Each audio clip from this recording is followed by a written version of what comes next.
જય ભીમ. બે હાથ ઊંચા કરીને ટાઈટ. જય ભીમ, જય ભીમ.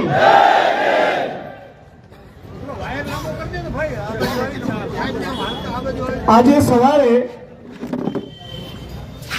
મને એક સપનું આવ્યું. અને મેં સપનામાં એક સુવર જોયું.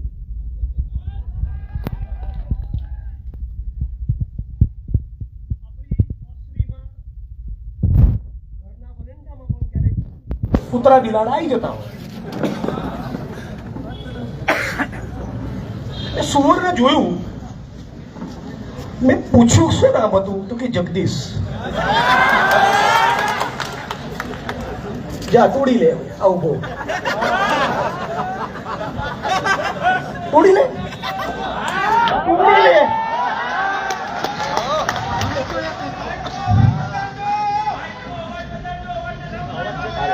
આવશે આવશે મારા વાલા, આવશે. મારો તો દિલ્હી સુધી આવશે અવાજ, પહોંચે જ છે.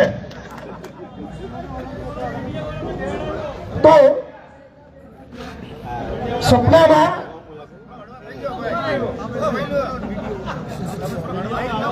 સપનાની અંદર એ જે ભૂંડ આવ્યું ને, એ ભૂંડનું નામ હતું જગદીશ ભૂંડ. બોલો શું નામ હતું? બોલો શું નામ હતું? બોલો શું નામ હતું? મેં કીધું લે ભૂંડ, તું શું ધંધા કરે છે? એટલે બીજું ભૂંડ બોલ્યું કે ભાઈ આ એટલું બધું વિકૃત ભૂંડ છે. સપનું છે ભાઈ, હું કોઈ વ્યક્તિની વાત કરતો. હું તો કોની વાત કરું છું? હું કોની વાત કરું છું ભાઈ? હું કયા પ્રાણીની વાત કરું છું? બહુ સરસ. મકવાણાભાઈ તો કાયદાના જાણકાર છે. કોઈ કાચો પાકો વકીલ તો રહેલો છે. આમાં કોઈ ભારતીય ન્યાય સંહિતાની કલમ એટ્રેક્ટ થતી? કેમ કે હું કોની વાત કરું છું? આ જગદીશ ભૂંડ વિશે બીજા ભૂંડે કીધું, મનીષભાઈ કામ બહુ વિકૃત છે. મેં તું કેમ? તો આ ભૂંડને અધિકારી હોવાનો વહેમ છે. હવે છે પૂંજીપતિ, બિલ્ડરો, બુટલેગરોનો તળિયા ચાટુ દલાલ. કોણ છે? પૂંજીપતિ, બિલ્ડરો, બુટલેગરોનો તળિયા ચાટુ દલાલ છે. પણ વહેમ છે એને સાહેબ હોવાનો. અને કેવી વિકૃત હરકત કરે છે? મને મળેલી માહિતી પ્રમાણે, અને હવે જે તમને માહિતી આપું છું એ માહિતી જિંદગીનો પહેલો ફોન કરી ગુજરાતના ગૃહમંત્રી હર્ષ સંઘવીને આપી છે. હવે તમને જે માહિતી આપવાનો છું એ માહિતી રૂબરૂ ગુજરાતની વિધાનસભાના અધ્યક્ષ માનનીય શંકરભાઈ ચૌધરીને આપી છે. હવે જે તમને માહિતી આપવાનો છું એ માહિતી આજે સવારે અમદાવાદથી રાજકોટ આવતા રસ્તામાં રાજ્યના પોલીસ વડા મિસ્ટર રાવને આપી છે, રાજકોટના પોલીસ કમિશનરને આપી છે. અને ડીડી વાળું પ્રકરણ બન્યા પછી, એટલે કે આપણા આત્મસન્માનનું પ્રકરણ બન્યા પછી ગુજરાતના મુખ્યમંત્રીને પણ રૂબરૂ જઈને કહી આવ્યો છું કે આ ભૂંડ, આ જગદીશ ભૂંડ એ તપાસના કામે બે આરોપીઓને પકડી લાવી એકબીજા સાથે મુખ મૈથુન કરાવે એવી ફરિયાદો મને મળી છે.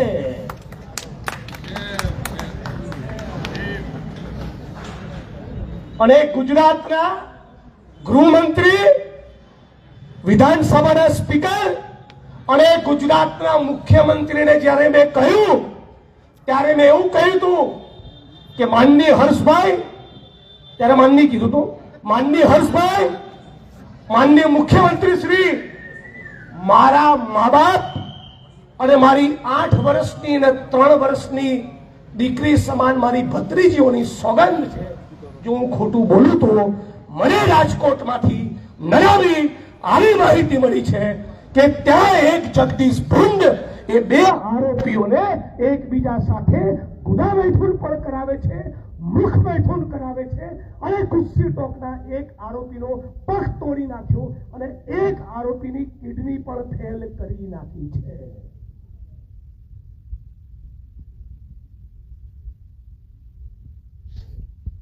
આને મુકાય? આને મુકાય? અમે મારી ભાષા વિશે તો ચર્ચા કરે જ છે, મીડિયાવાળા કરવા દઈએ, નો ટેન્શન બી ટેન્શન છે કોઈને? કોઈ ટેન્શન નથી. અમને આના વગર કરંટ નહીં આવે, મને આવડે છે, અમને જો ડીલ કરતા આવડી ગયું છે.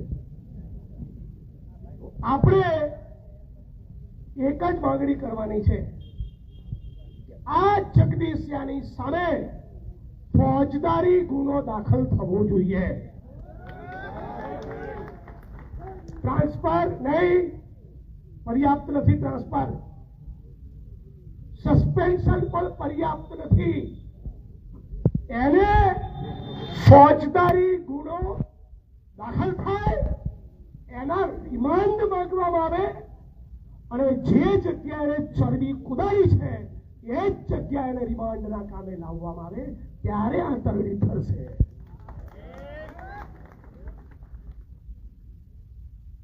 આ શેની ચરબી છે તમને? અને બંધ ચેમ્બરમાં તો ડીડીભાઈને અને 2-4 વાક્યો સંભળાવી દીધા, અપમાનિત કરી દીધા. તારી માનું દૂધ પીધું હોય તો તારીખ નક્કી કર, સમય નક્કી કર, ચાલ તારી ચેમ્બરમાં હું આવું છું, ચાલ. તારા સાહેબના છોડા કાઢું છું. તું કયા ખેતની મૂલી છે? ફરીથી બોલો.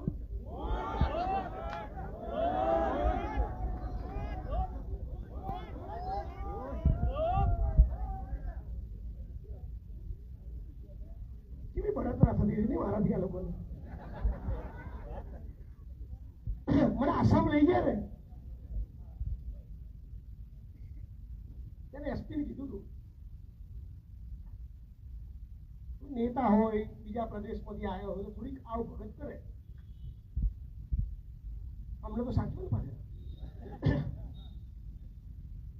મેં કીધું તમારી આ આવ ભગતની મને જરૂર નથી.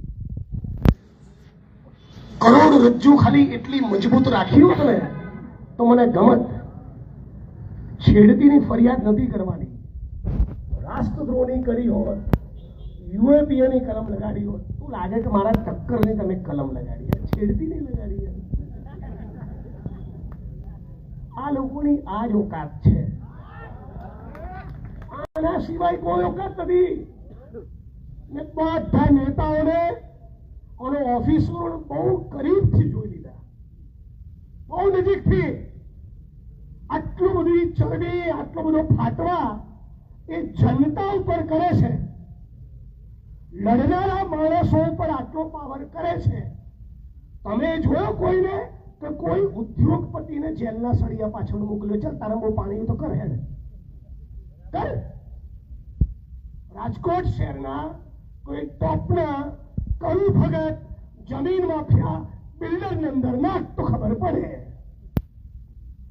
તું બહુ પાણીવાળો હોય અને બરાબર તારી માને ધાવણ થયું હોય તો સત્તાધારી પાર્ટીના એક એમપી, એમએલએ, એક મંત્રી આને કરને ફાયા અને મારી પાર્ટી વાળો કોઈ હોય તેને પાડી દે તો હું તને સેલ્યુટ કરીશ. પણ તારામાં પાણી નથી.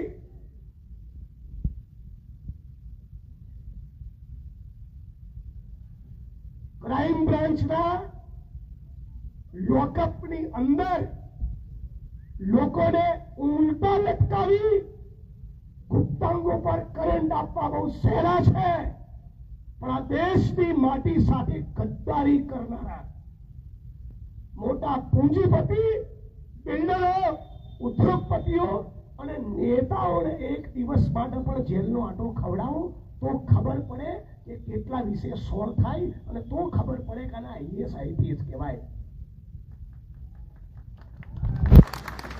તમારી બધી ચરબી, તમારો પાવર આમ જનતા આગળ નીકળે છે. સામાન્ય જનતા પર તમે ટણી કરો છો. આજે પોલીસ કમિશનરને મેં વિડીયો મોકલ્યો.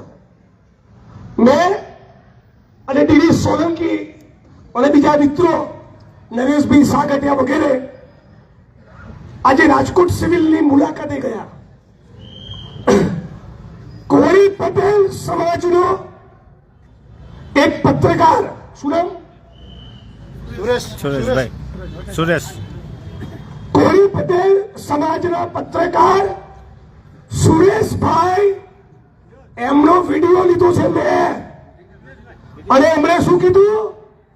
એમણે એવું કીધું કે કોઈક બિલ્ડરના ઈશારે મારી ઉપર 151 કરી ડીસીપી જગદીશ પાંગરવાએ 4 કલાક ઉલટો લટકાવી મને ગુપ્તાંગો ઉપર દંડા માર્યા અને મારા ગુદા ભાગમાં સંડાસ કરવાની જગ્યાએ પિચકારી મારી અંદર પેટ્રોલ ઘુસાડવાની કોશિશ કરી.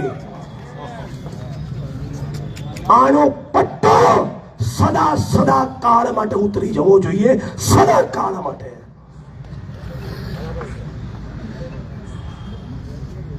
આટલી વિકૃતિ આવે છે ક્યાંથી? ભાઈ તું માણસ છે કે નહીં?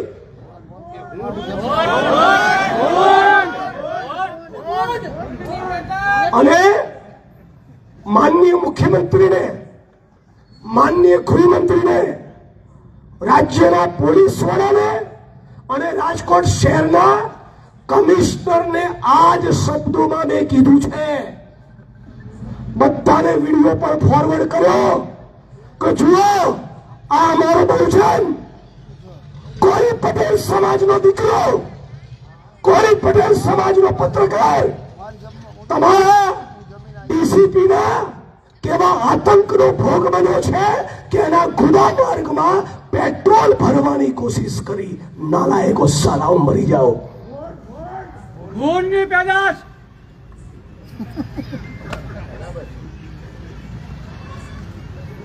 એટલે વાત ફક્ત ડીડી સોલંકીની નથી. વાત આવી જેટલી પણ ઘટનાઓ બની એ તમામનો સાથે મળીને ન્યાય લેવાનો છે. ઉના કાંડની ઘટનાને આજે બરાબર 10 વર્ષ થયા. રાજ્યની પોલીસે ચાર્જશીટમાં તપાસના અંતે કીધું કે જે ગાયનું મારણ થયું એ ગાયની બોડી પરથી એશિયાટિક લાયનના વાળ, દાંત અને નખના નિશાન જોવા મળેલા. મતલબ કે જીવતી ગાયને મારી નહોતી, ગાયનું મારણ સિંહે કરેલું.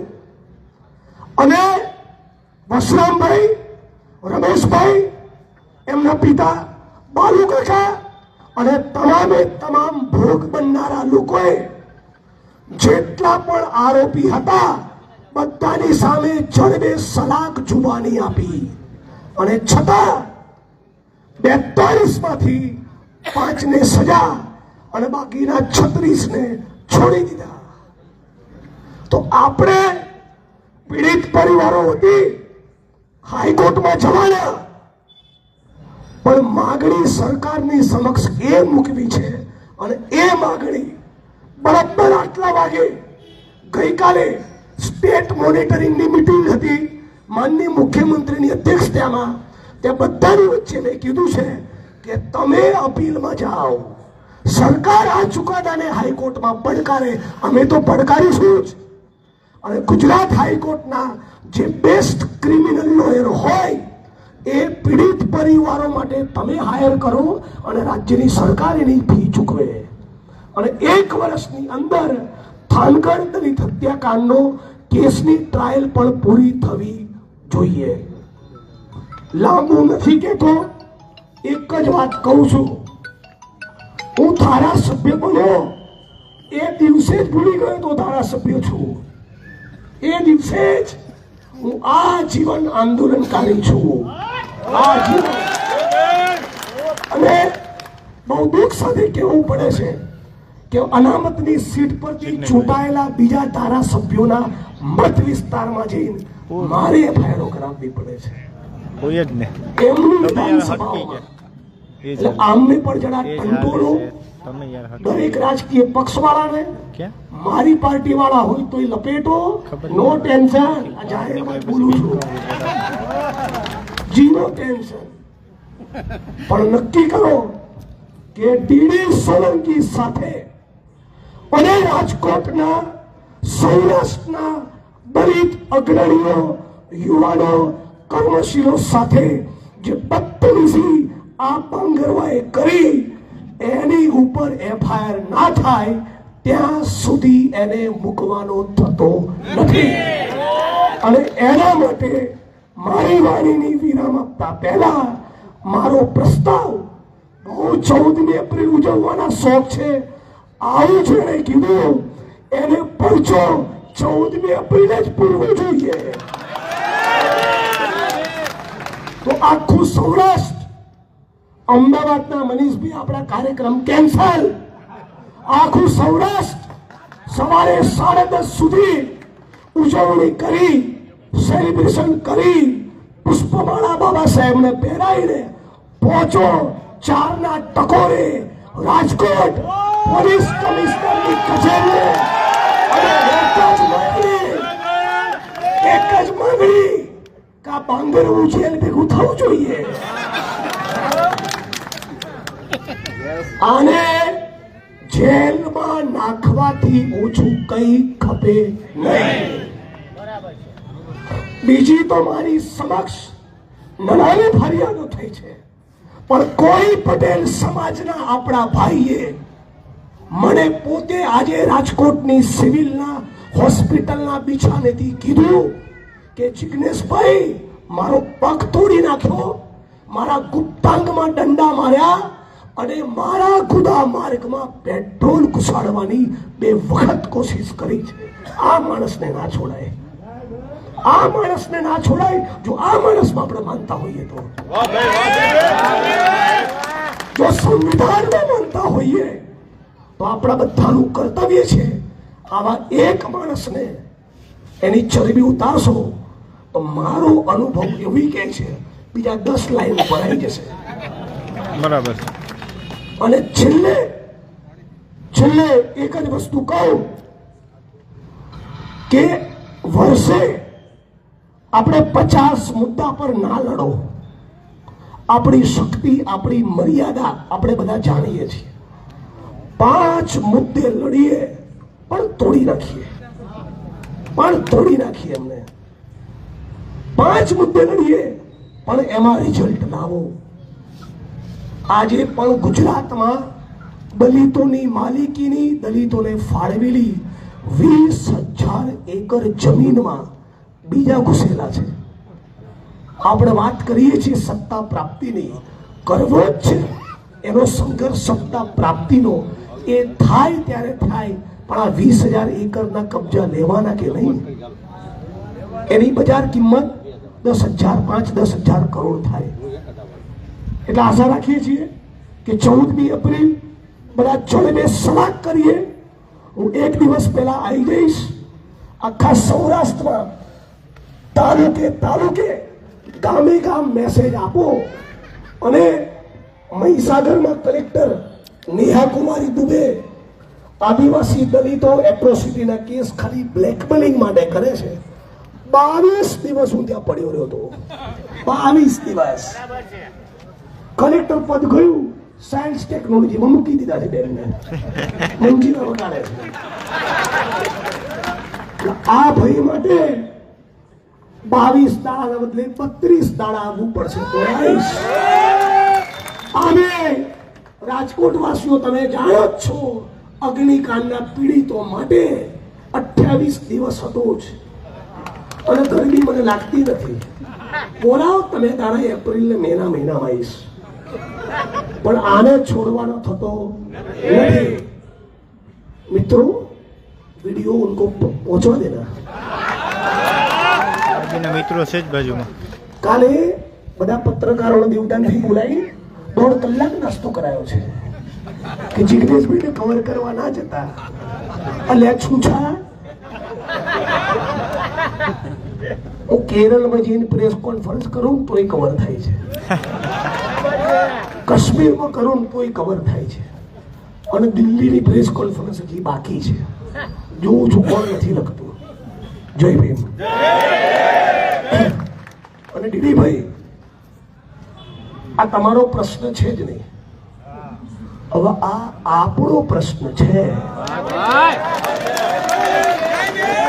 હવે તમે આરામ કરો, તમે આ આંદોલનમાં યોગદાન આપો, આપણે ઉપાડી લેવાનું છે.